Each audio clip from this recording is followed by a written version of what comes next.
good afternoon, good morning, ladies and gentlemen, from whichever part of the world that you're tuning in. Thank you so much for coming here and being with us. It's my real pleasure to have a guest like Mr. Manoj Gulati here with us, who's been doing great work in the social sector. And without much ado, I'd really like to welcome Manoj. Manoj, thank you so much for joining us here today. Hey, thanks, Mudit. It's been a pleasure and just happy to be with you and on this forum. Have a good chat. Thank you, Manoj. So, Manoj, just tell us a little bit, about your life, your professional life, personal life. What has been happening over all these years and across continents. Thanks for actually sharing that video of mine. I'm quite, one thing which came to my mind was that my Hindi teachers would be turning in the grave at this time after they heard me. But that was a good experience for me to what I'm doing currently. I covered very well. So the journey, if I go back in, where I come from, what have I been doing, and, how it's all came together. I come from a very middle class, I would say, professional background. My father was part of a public sector as an executive over there. My mother was a housewife. And I grew up mostly in, I'm a product of 70s and 80s. That was a very socialistic era and time for India. There was, you get a government office, a house, you get a government car, and you get twice a year, you get an LTC, the great phenomena called LTC, to travel with the, just for the sense of going through the country, but not too much money at the end of the day. And at that period of time, I just started to, started to do activities and started to think, what do I need to do next? Many of those questions started to come at that stage of my life. I did my engineering and I did my MBA in '94 from IMT Ghaziabad. And then there was, again, part of that, I think it's part of that socialistic era that, one of the bugs that was in every kid in that era was, hey, can we get to US? And how do we get to the US? And so I think if I was born 3-4 years later, most likely I would have just stayed on. There are few like you who stayed much longer in India before you went out. But certainly I think that was the time that I went out. I then started to early career, worked in procurement, worked in sales, worked in supply chain consulting. And I also added up in 2004 an MBA from the Duke University, from the Fuqua School of Business. So that was more of a global learning for myself. And then in 2010, I decided to come back to India, and we can talk about it. And I have, for the last 12 years, been with two nonprofit organizations, two development organizations. The first is with an international NGO called Sight Life, which is the world's largest eye bank, not the investment bank that you're familiar with, more of the eye bank, the corneal blindness bank. And also for the last 6 years with an organization called Water.org, working on creating a financial solution, an alternative solution to the traditional charity model.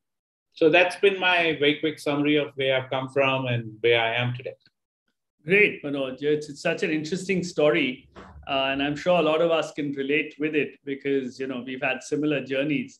But the important thing is, after doing, like you said, every kid wanted to go to the US and do an MBA and, whatever after that, right? You're in the promised land. So yeah. What made somebody who's done his MBA from Duke University, suddenly after working for a while, want to relocate and come back to India? What was that thinking and what was going through your mind? So, it's interesting because when early in my life, I was always looking for doing some kind of charity work, some kind of, involved in the development sector. I remember my first work that I did on the charity side was I was in 3rd or 4th grade. And there was the Andhra Pradesh cyclone had come in, massive cyclone in late 70s. And that I went about collecting newspapers from different houses. And every day I would go after, how it is. After school, I would go to different houses. My mom would allow me to do that. I would go to houses, I would collect newspapers, Auntie G paper, these types. And by the end of it, I had literally a quarter of a room filled with newspapers. But it gave me a tremendous sense of experience of, joy that, hey, I've done something meaningful in my life. And this is a very early stage. I then got into more activities. Joined the Interact Club at school. I was able to do some community eye services or activities over there. And by the time I came to US, I continued to do this.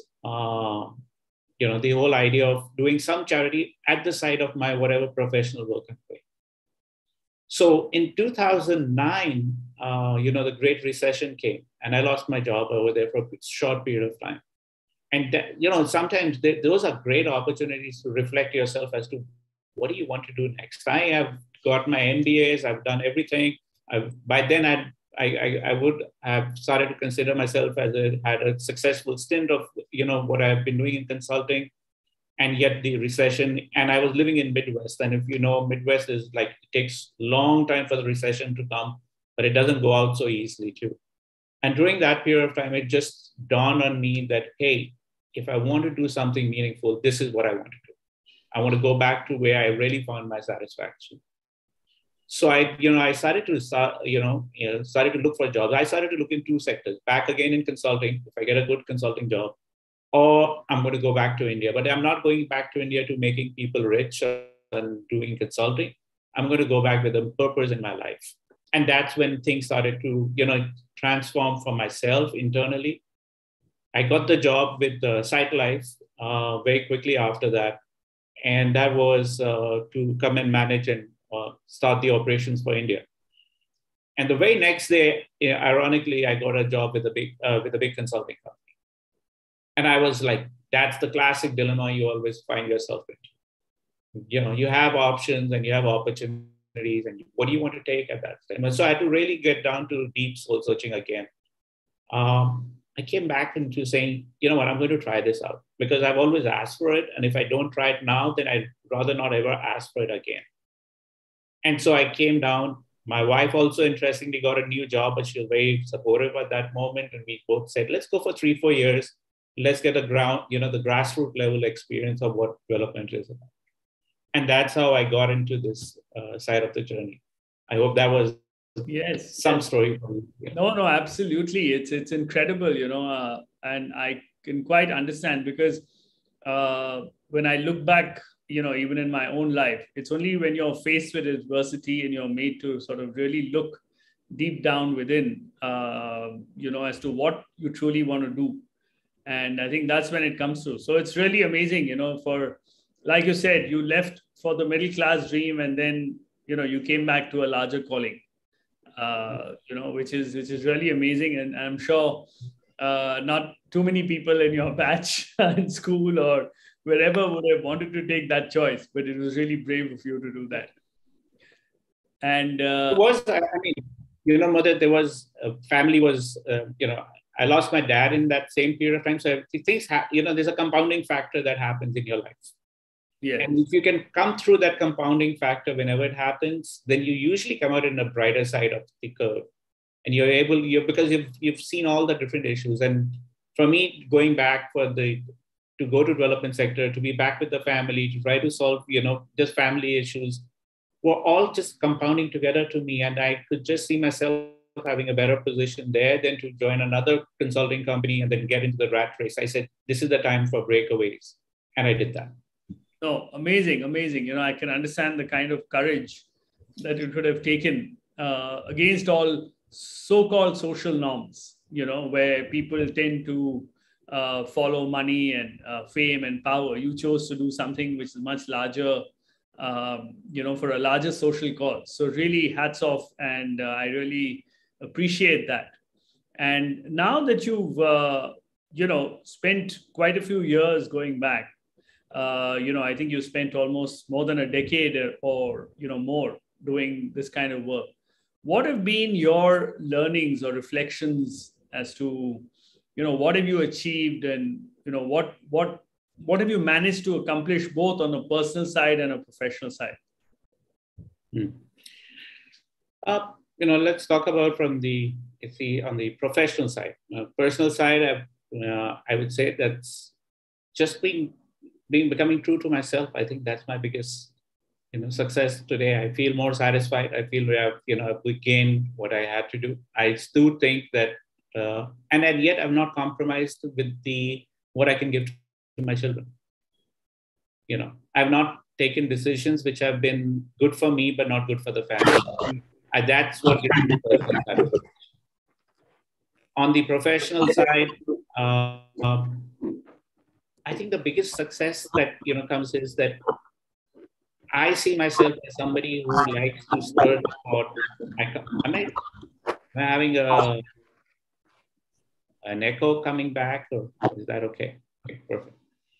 So, for me, thanks to the early learning, professional learnings that are there, the idea of being a change maker, to be working with bringing in a consulting change in the organization, seeing what needs to be brought in, and then applying the same knowledge and understanding in the social sector has been the biggest professional satisfaction. So, establishing, for instance, a cornea distribution system for India.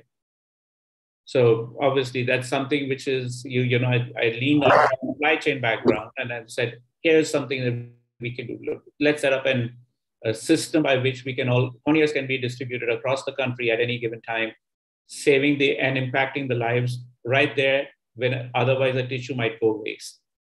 Or, for instance, working on the financial aspects of, going deep dive into seeing, can impact bonds we created, can the financial institutions and banks actually consider this as a profitable, water and sanitation as a profitable product, and showing it to them that this is definitely a scalable product category for you. So, those are the scale and the change. I think those are what I've really enjoyed most.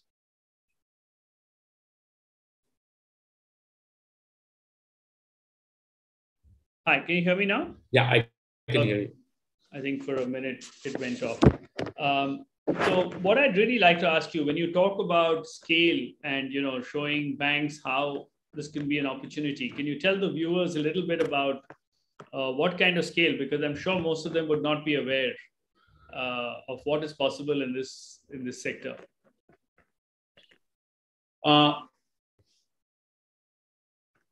So when I can give you a broader experience of what is scale, and I can go more specific. So let me give you a couple of very quick specific examples of scale.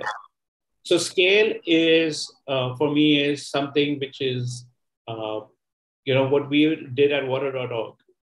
We have been able to get us to a place that today there's over $1.1 billion of lending for water and sanitation has happened in India and in Bangladesh. In India, around $800 million of lending. We're going to touch $1 billion by next year, definitely. What it means is that today around 1.4 crore people have not depended on the government, but actually found a solution for themselves as a financial product. Around 3.6 million loans have happened in this journey. And that to me is a scale of solution that you can do if you the same logic that you use in scaling your operations in a profit corporate sector, if you just use that and pivot that into the nonprofit sector and see the size and scale of change that we can bring in as professionals, it's just unbelievable what can be done. When I joined SightLife, it was very funny because I went for that interview, and the people who were interviewing me, the general sense was they asked me, what do you think you can bring in India, a country like India, which didn't believe in corneal blindness and donating eyes and tissues at the time of death. It's a very personal field at that stage, and converting people to do it. And there were not more than in the whole country, not more than 7,000-8,000 tissues being donated, versus the demand was 4-5 times that at least. And I said, guys, it's not an awareness problem. It's a supply chain problem. Again, using the scale issue of what we know of and saying, use efficiencies to bring scale, and don't try to just create a big picture out of nothing, because if you're only going to go and building awareness, you still will not get efficient tissues. And that's where we started to start seeing the results coming into it. And to me, those are satisfactions that I can say, yes, the change came in the country. Today, there is, I would say we are not reached what we have, the North Star of, what should be needed for the country, but at least we are halfway there. And that's huge change that has come through. So scale is possible. I mean, bring it back to what you asked. Scale is absolutely possible. Huge scale is possible. You just have to be patient, and you just have to see that you don't fall into the trap of what everybody is using, just the regular development yardsticks, but using more professional ideas of how do I bring this change. Okay, amazing. I mean, you talked about loans, right? That people can take. So who organizes? How does this whole loan system work? Are there banks doing it, or? So the journey for water.orgs and lending started much before me. So I'm just one of the pivoting the scale of the operations, and that's my contribution. But the concept predominantly starts from the fact that no amount of, and we talked about in the video, said that no amount of charity can solve the problem. I mean, it's a bottom line problem. But financial capital is available in much abundance if you correctly pivot it. If you can bring in the capital and show to people that by taking a small loan, you're actually solving your own problems rather than waiting for the government to come and solve your problems, it just changes. It's like click. They suddenly get it. The women get it that I am spending all my life and energy and my children's life in just getting water and going out for defecation, and the worst things for my health and for my family safety. And so they start take a micro loan. And so initially we started with small NBFCs and MFIs who actually were the best reach at the base of the economic pyramid.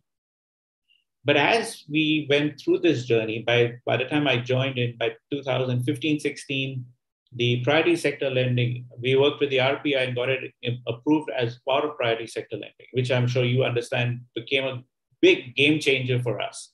Because now we could actually go to a bank and say, hey, as part of your commitments, you can actually, why aren't you looking at this as a product category? And we started to look at the financial institutions, banks, and started to ask them that, what is the operational challenges and financial risks that you see it? And can we help you mitigate those? Can we provide you with the technical assistance that can make this into a viable product? And bankers think from that perspective. Okay, great. And on the cornea side, on the site you were talking about in the video that I saw, right? You enabled a whole scale of movement, the whole cornea movement you were talking about. Can you tell us a little bit about that? So, corneas are in both water and cornea, they're very interesting in some ways because they're all both very measurable development sector. Coming from the corporate side, anything which is KPI related, which can be measured, is something I want to be into. I can relate to it because at the end of the year, I want to say I did X factor of change I brought in. Cornea is another product like that. It's just a thin lens over your eye. It can be removed through a microsurgery. It can be given transplanted to another person, and the rest of the eye machinery is all good. So the person not only gets eyesight, but can really convert into a productive person in this society.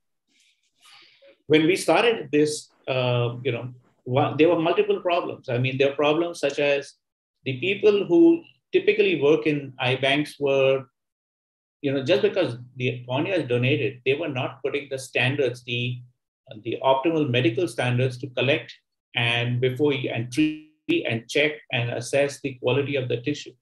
And I don't think anybody wants substandard tissues to be coming in. So what we did was, one, we brought in global standards for eye banking into the country.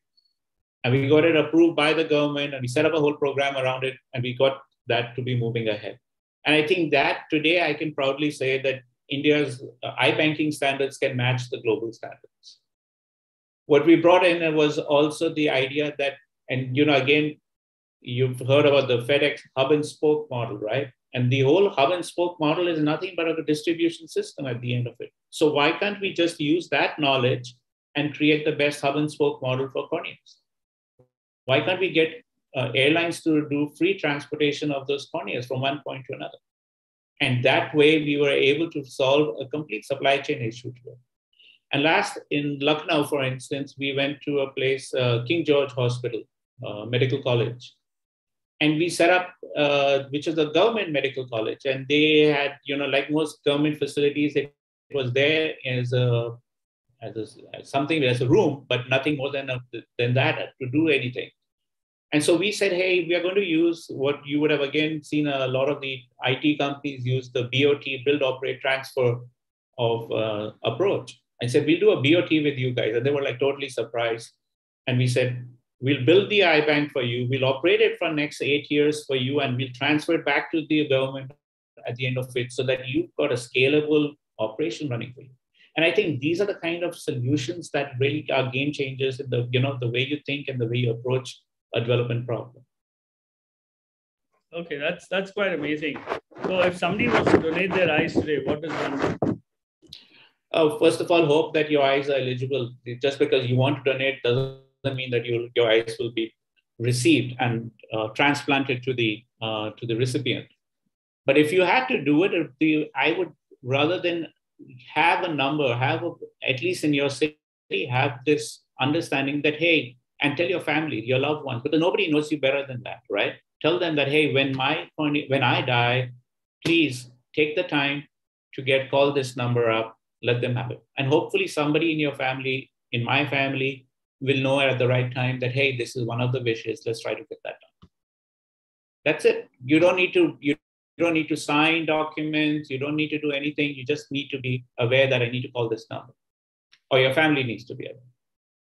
So it's a particular, there's are these numbers commonly available? Yeah. Each city has their own number, and each city has, most of the large iBanks, I know, like in Bangalore has its own iBank, Delhi has 3 iBanks. So there are iBanks available.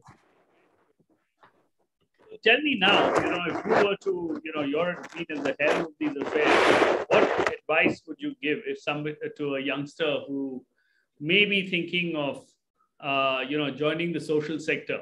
What would you tell them? What are the things to look for, what to expect, and why should they join, and why they shouldn't join? Why they shouldn't join? Because the money is not there. That's as simple as that. Be frank to yourself, understand that this is, but I have to step back for a second and, why they should join. And I get this question many times, parents calling up, family members calling up, hey, I want to do something meaningful. I'm like, what is meaningful, guys? I mean, I want to be in the development sector. First of all, find what is your passion. It's the first, I often call it the first P. It's know your passion. Just because you want to do something meaningful doesn't mean that you have passion for everything across the development sector. I connect well with some as a financial product. You may be connecting it well with some human rights issues. And the third person may be connecting very well with child or with education or with health issues. And so really come down to what you want to do, because this is the driver for the development sector is passion. Second, be specific to, just because it's development sector, it doesn't mean that people are, in wearing kurtas and jholas next to themselves. Those days are fast moved out. And so today, the development sector is filled with professionals, some amazing talent and people that come there. I myself was very fortunate, to get many people from IITs and IIMs and ISBs and, the good schools who said, we want to make a change and we've done what we had to do. And these are people at 30, 35 that they had started to talk about it. And so what we have to look at it is ask yourself, what's your passion? Where will you want to contribute? And what price are you willing to come in? Because when I came in at 40, I was right at that cusp where I could actually take a call. And because the money was good, but it wasn't that it could dragged me into the, at 40, you're just making good money. Started to make good money. I got out of it that moment. And I think that's what everybody needs to start asking. Do I want to go in that money race? Or is this enough for me to sustain myself? And I think that's what the key question is. There was a very interesting, Mudit, a very interesting book I read when I was coming to India at 2010. It was called Uncharitable, a book by a Harvard professor, Dan Pollock or something like that. And I just remembered it. So Dan talks about it, that our best talent actually, it moves to the private sector. And then the people who have not done well, the losers, if I may so, use that and incorrectly use that, to be precise, they end up going into sectors such as development. But what if we can give them enough financial security that the best people want to start moving into this sector? Even if it's a little compromise, but it's still worth their time. And I think Uncharitable is a game-changing book by itself, because it changes the way all of us want to be in this sector. Most of the people end up saying, look for jobs that are actually have this opportunity, because there are many organizations that will pay you a decent check and will make you do a very interesting job. So what I heard was, right, and find a way to connect in whatever field, whatever resonates with you, right? And that it's not just a place for people who haven't made it, but it does attract bright people also. And, so what would your advice be? Should they join, at the beginning of their careers, or should they work for a while in a multinational or any other place so that they build a certain amount of experience which they can then translate to the social sector? What would your advice be? There's no bad time to join the development sector, to be honest. And it's always a good time to join it. It's your choice of where you want, where your priorities lie at the end of the day, what you think is. Unfortunately, many people and I think the country is changing too. Many traditionally get huddled into this rat race. And if you are able to bring yourself to at least assess that, do I want to be in the rat race, or do I want to take a different view to it? It's great. I do think that between the 30s and early 40s is a very interesting time to come in. You've built in at least 10 years of experience for most people. You've got an assessment of what the market is about. You can bring in and contribute into it. Today, if you're a finance person, there's huge demand for finance people to come into it. If you're marketing, you can bring in digital marketing into this space. You can bring efficiencies. If you're looking at, HR, then you can bring in your HR expertise into this space. So all the talent that you have, you can apply just like any other sector. And so I would say, hey, if this is in your big picture, then why wait for 30 years to bring that, to go to the big picture? Do it now. It's not a bad deal at the end of the day. Okay. So you feel that there's an opportunity to bring in, various aspects, right? Whether it's technology or marketing or anything, or finance or anything, any skill that okay, great. So I think that's something that I think a lot of people may not be aware of, and I'm so glad that you brought this to our notice. But tell me, what are the other sort of qualities that you need to sort of sustain yourself in this journey? There are certain skill sets that are very essential. So what is it mentally and, technically that you need to have to sustain and have a career in the social sectors? Again, Mudit, I don't think the social sector is any different beast than the corporate sector. It may be less vicious, if I can use that word, but at the end of the day, you have to deliver the same, for what you're set up for. And if you want to see this as a meaningful purpose, life, as a way to corporate life, it's a corporate by itself, in a way you could call it. You have to bring in depth.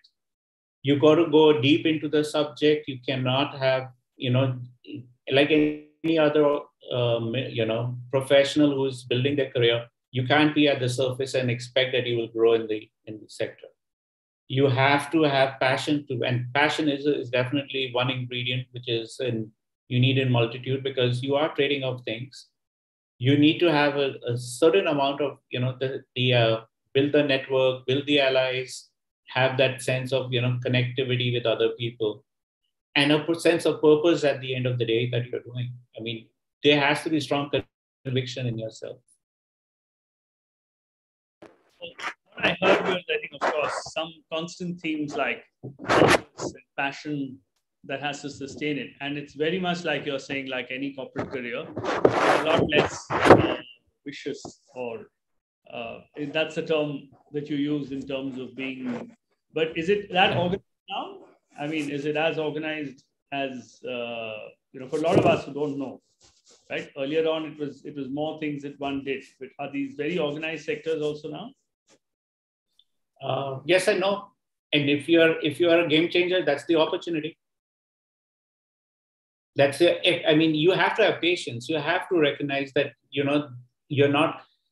will have, you're using the same platforms today. Today, I'm working in, one of the projects I'm working on is an global e-learning platform. So it is cutting edge. I mean, I'm using the same, AWS platforms. I'm going to use the same, sense of what I'm going to, which technology I'm going to apply, how I'm going to scale this operation up. I have the same project management challenges that I have to sit with. Project management is a huge space for the development sector. But you have to have patience, and you have to have the sense of objectivity that, hey, I know I am contributing in making this change over here. Great. So I think what's come through is real, one is project management, your ability, and the other is what I heard was, have patience, right? So you are making this, and it is going to take time and overall. So with these skills, and it's interesting you say that you're using the same kind of technology, right, in terms of learning platforms, etc., which is there, which is really great news from for a lot of people, I'm sure. Like I wasn't aware of the kind of changes. I mean, personally, I must confess that this is the kind of stuff that that an organization like yours is helping others to kind of learn also. That's fantastic. And I think it's great progress there. But just something on your personal side, right? I mean, so one is you mentioned that you had purpose and you had, so how would you look at your life in terms of, every career has, some challenges. So how would you have dealt with those, apparent short-term failures or long-term that you might think, and how did you recover and get on with your career? Yeah, great question. So, Mudit, I have to, can you hear me? Yeah. So I have to tell you, I am the poster child of high school failure. I consider that I'm the classic poster child of, kids who didn't do as well as they could have done to their potential at school, but had the given the right opportunity, given the right support, were able to transform themselves and work around it. I think high school for me meant a lot of fun. It also meant that I was perhaps, there was some level of, there's anxiety. School is a tough place. It can be, and you have to build yourself around it. And I have to say, I was a good student, but never on the exceptional side. And at one stage, I think by the time I came to my 12th, I bombed my 12th in my own feeling, in my own assessment. I came below par. But then that's when that's the first opportunity that I had. That was the first realization point that the bubble had burst in my mind. The fun bubble had gone. The things had really started to strike in my head. And I have to say, my dad was very supportive of it at that time. So he was not judgmental. He was not trying to, be criticized or make a critique on, case of what I am or who I can be. He just was supportive, unconditional supportive. And I think that's, for this audience, I would say that's the best thing we can give to the kids, that unconditional thing, because we don't know when the next which lever is going to move at the right place, right? And that's the thoughtfulness we need to have in our mind, that you don't know what you're doing. Obviously, he knew better than what I was thinking at that moment, right? So he had the confidence that stayed on with me. And so even when, from school, and then 20 years later, or 20, when I had my, 2009 situation, it didn't bother me. It was like, I know what I am. I know I can do it. I just have to, recalibrate myself to the next level of what I want to do. And I think those are great skills that came in at that stage. That's what got me to start building into it. I think that's one of the examples I wanted to share in this time. So thanks, Manoj, because this is really, you've shared something very personal, and it takes a lot of courage to do that. And I'm sure, and I hope it inspires other people that, it's right from school. And I think what you mentioned was that it was good, unconditional support from your father that helped you. And later on in life, when situations came, you were able to deal with it much better. So really, underneath this quote, it's all the same at the end of the day. Yes, that's true. That's very nice. But, that ability, that what you mentioned was when somebody supports. So I think so there's a message for a lot of our viewers also to support, our kids and our societies around when times are tough. Because when you offer that, then people get a lot of confidence to rise up and shine, right? And you're a great example of that. But the way I look at it also is that life is so, it's really a marathon, right? And different people bloom at different times. So everything is an opportunity to learn. I want to, Mudit, just, you talked about two things in my mind. One, it's interesting. I'm not a rote learner by nature. This is when you start self-reflecting, you start figuring it out that I'm not a rote learner. So I will never be able to get the, there's that skill. So I'm a deep learner. It takes me time, but once I get it, I get it. And I think today it's become an advantage for me rather than the rote learnings. I have better assessment of what things can be done. I go deeper into those problems. I solve those problems in a deeper way. But at that moment, it didn't seem the best thing that I was having, because I was just, going too far into many things that I was trying to be curious. And the other thing which came out was I was not doing, I may have been having a harder time academically, but I was using my time in Interact Club. I was building those skills over there. Those skills then are also adding up today, and they're giving me dividends today. So we don't know which skills your kids are adding at what time. And that's the interesting side to it. Yeah. An interesting point that you brought up in terms of, various skills that one builds along the way, right? And along the journey. And I think what you've also brought out is that it's important to expose yourself to various opportunities. Like you talked about the Interact Club, which gave you a chance to do things. And I think that's all helped you. And I think the other interesting thing you brought out is really the question of, I think it will come as a relief to a lot of Indian kids, is that you don't have to be good at rote learning. So I think that's very interesting, because in the long run, your ability, like you said, you're a deep learner, and you get deep. Once you get it, and then you really go deep into things. And I think that's the kind of impact that you're making, in your own area and in your own field, really tremendous, which is there, So tell us, just allied with this question is, what are your stakeholders, and, what do you do? What do you have to do to manage all of them? Internal, external. I mean, just like I've been saying, life is, you manage all your stakeholders. Your family is a stakeholder in a way, if you want to call it, but that sounds too brutal actually. But they are first stakeholders in life, right? You take care of them. You then, if you look at it from an internal, from work point of view, your internal stakeholders,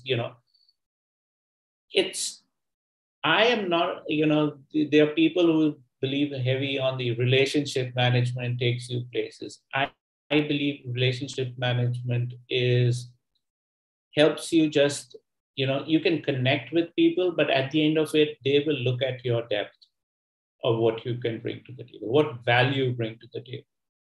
And the next, whatever role you're going to take, the next, step you're going to take is based on your network will get you there, but relationship management needs to be having a purpose to it. And it needs to have that, this is what I can help you on, or this is what we bring together. What's the commonality for you? With a purpose, when you bring relationships, I think it's very powerful. So great. I heard bringing purpose in relationships, not just relationships alone.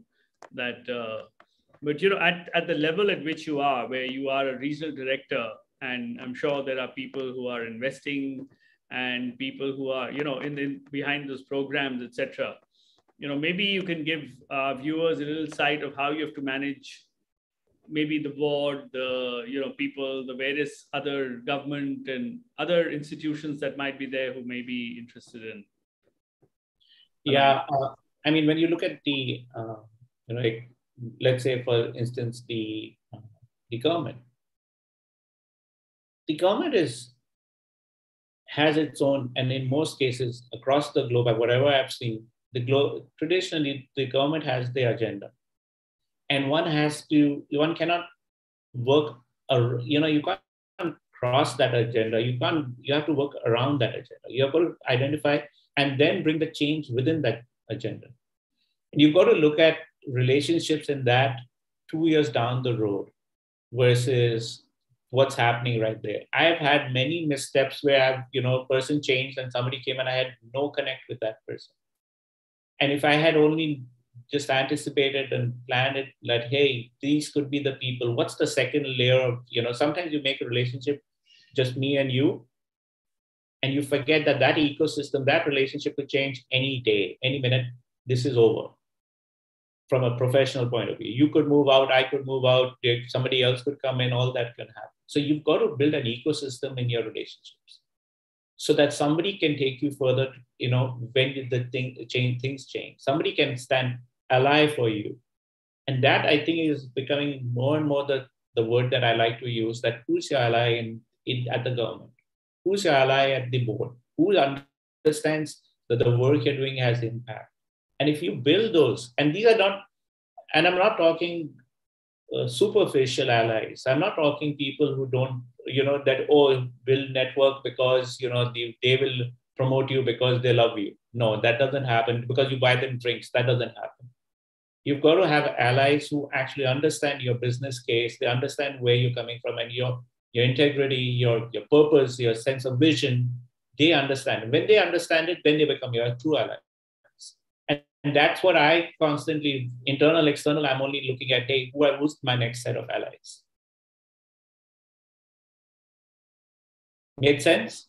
Yes, absolutely. I mean, I think you brought in a good concept to bring in an ally, right? Somebody who's aligned with you, somebody who built and, the limited time period of a particular relationship that might happen. So I think that's a good thing for a lot of us to wait. Just to add, it shifts the focus from frivolous to meaningful. And that's what I'm talking about. Okay, great. People say you can get a next promotion because you have contacts, and you can move to the next job because you have contacts. And I would say, I don't think so. It happens, and it happens. Of course, this is the real world. There is every kind of nepotism. There's every kind of stories that can be there. But at the end of the day, everyone has to deliver to what it is. Great. One other thing, I mean, because it's such an interesting sector, I just felt that, we hear a lot of talk, right? But I don't think people are aware of the challenges of water as such. And it's very often said that the wars of the next century are going to be fought on water because of perhaps the scarcity and, the use of it. Would you like to tell the viewers a little bit about your view as to how serious is the condition and what we can do to preserve water? Yeah, absolutely. And thanks for giving me this opportunity to talk about water. I mean, this is, you're asking my favorite topic and say, come on, let's talk about it. So fantastic. Thank you. There's another quote which more than the next wars, I hope that this is more, seems more like the Jaws story to me. It says that if climate is a shark, then water is the teeth of the shark.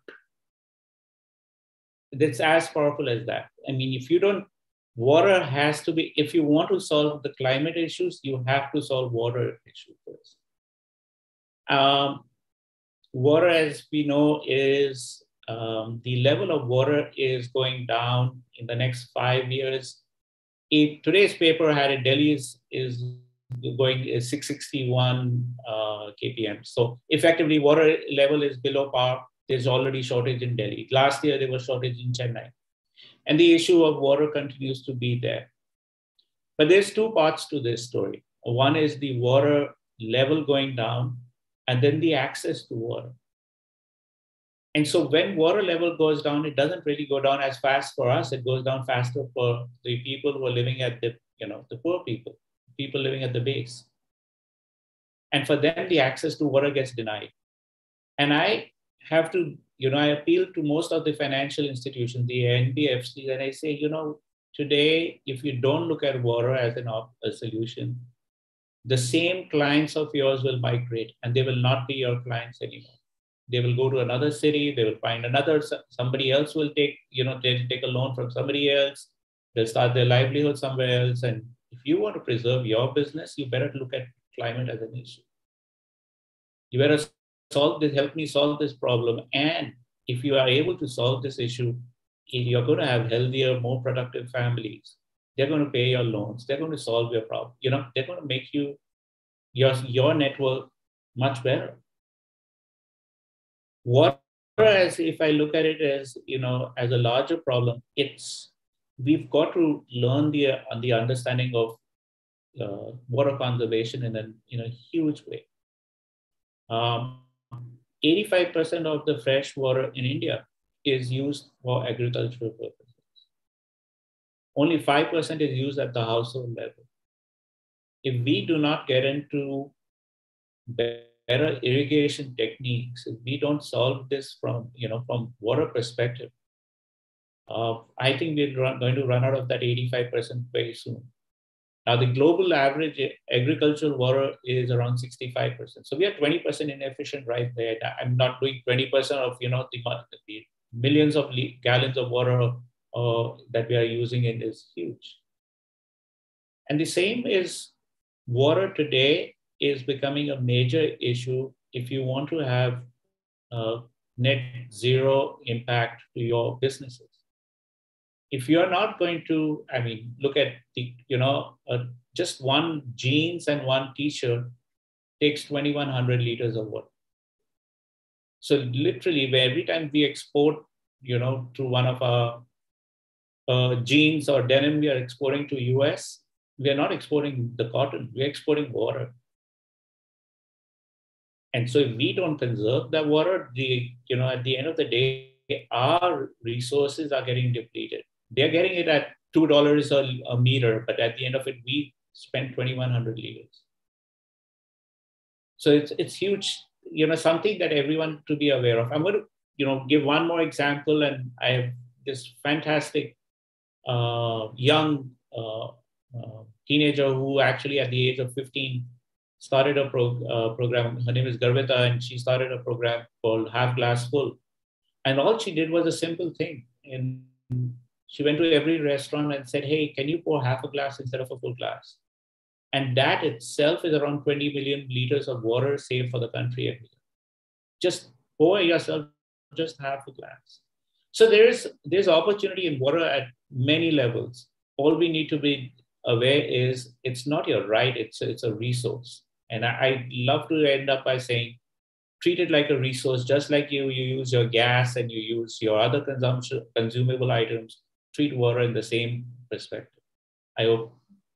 I thank you again for that. This is fantastic for me to talk about. Thank you very much, Manoj. And I think we've reached the top of the hour. What a lovely way to, end with such a profound thought. Maybe if all of us could just use a little less water, not just for drinking, but for, conserving it. I think it's a great concept in terms of use it for the right and don't waste it. And I think another thing that I've really learned from you today is that when you export jeans, it's not just denim, but it's water because of the consumption. So I think this needs to be communicated. I think there is a great communication challenge here to bring that awareness. And I'm sure you're going to be doing a great job. And if there's any last words you'd like to share with our audience before. No, I guess my best I would say is that, hey guys, there's opportunity sitting here too. It's not that bad. You may not make, your emotional quotient will be much higher, and the money is okay. Don't worry about that. There's enough opportunities available. We'll just have to look at it at the right time, and you'll enjoy the ride over here. Thank you. Very wise words. And I hope they sink into I think the newer generation is a lot more conscious about these things because they haven't come from scarcity like how we grew up in our, growing up years. But thank you very much, Manoj, for your time. And I just hope that, this message is carried across the world as to how conscious we need to be about water and, of course, sight. So thank you. Thank you again. Thanks so much, Mudit. Take care.